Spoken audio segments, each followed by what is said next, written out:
12 ng tanghali, Sabado ng hapon. Tahimik ang apartment, ugong lang ng kwarto. Walang tawag sa cellphone, walang lugar na dapat kong puntahan. Tanging araw sa bintana at ang babaeng nasa salamin ako. Maaari akong lumubog sa sopa, hayaang lumipas ang mga oras. O maaari akong bumangon na parang may kailangan akong patunayan ngayon.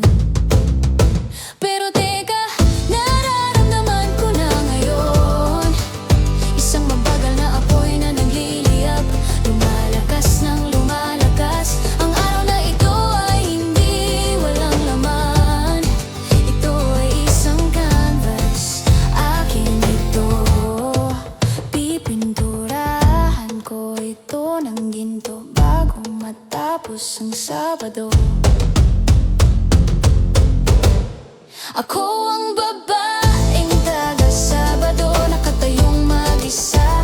May buong hapon at ako'y nabubuhay. Walang sino man ang narito para magbantay sa akin. Walang sino man ang magpapahanga, ako lang at ang sandali. At ibinibigay ko ang aking makakaya. Ako'y nabubuhay, ako'y humihinga. Ako ang babaeng Sabado.